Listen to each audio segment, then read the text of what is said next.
Celta ভিগোর বিপক্ষে লা লিগায় Barcelona match জিতলেও স্বস্তি নেই স্পেনের সমর্থকদের মাঝে, কারণ ইনজুরিতে পড়েছেন তাদের স্বপ্নযাত্রার মূল কাণ্ডারি লামিন ইয়ামাল। হ্যামস্ট্রিং ইনজুরিতে পড়ে মৌসুমের বাকি সময় আর বার্সেলোনার জার্সিতে খেলতে পারবেন না। লিগে বার্সেলোনার বাকি আরও 6 ম্যাচ, এর মধ্যেই ইয়ামাল ফিট হয়ে উঠবে বলে আশা কাতালানদের। তবে ফিরলেও লিগে তাকে আর পাওয়া যাবে না। এদিকে ইয়ামালের অবস্থা নিয়ে রাতের ঘুম হারাম স্প্যানিশ কোচ লুই দে লা ফুয়েন্তের। এর আগেও গত বছর আন্তর্জাতিক প্রীতি ম্যাচের আগে ইনজুরিতে জাতীয় দলে ইয়ামালকে ঠিকমতো পাননি কোচ। সে সময় চরম তিক্ততা তৈরি হয়েছিল দুপক্ষের মাঝে।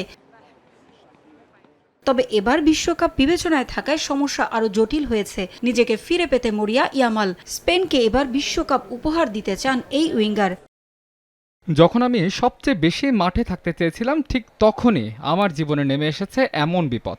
ইনজুরি আমাকে মাঠের বাইরে ঠেলে দিয়েছে। এই কষ্ট ভাষায় প্রকাশ করার নয়, এখানেই শেষ নয়, এটা শুধু একটি বিরতি। আমি আরো শক্তভাবে ফিরে আসব, আগের চেয়ে নিজেকে আরো ভালোভাবে তৈরি করব। লিগের বাকি ম্যাচগুলো খেলতে পারবো না, তবে আমি জানি আমাকে ছাড়া ওরা শিরোপা জয় করতে পারবে। এখন আমার পুরো মনোযোগ বিশ্বকাপে। স্পেনে আমাকে প্রয়োজন। জাতীয় দলে আমার যে ভূমিকা, আমি সেটা পালন করতে চাই। ছোটবেলা থেকে বিশ্বকাপ জয় করা আমার স্বপ্ন। আশা করছি বিশ্বকাপ নিয়েই এবার ঘরে ফিরবো আমরা।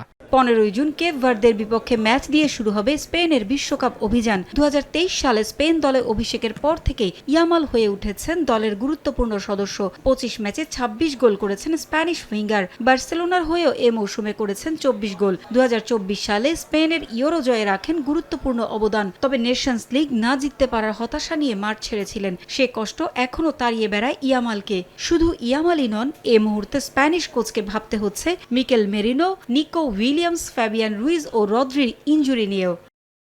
11 জুন শুরু হবে 2026 বিশ্বকাপ। এবারের বিশ্বকাপে শিরোপার অন্যতম দাবিদার ভাবা হচ্ছে স্পেনকে। তবে সেজন্য ইয়ামালের ফিট হওয়ার প্রার্থনায় সমর্থকরা।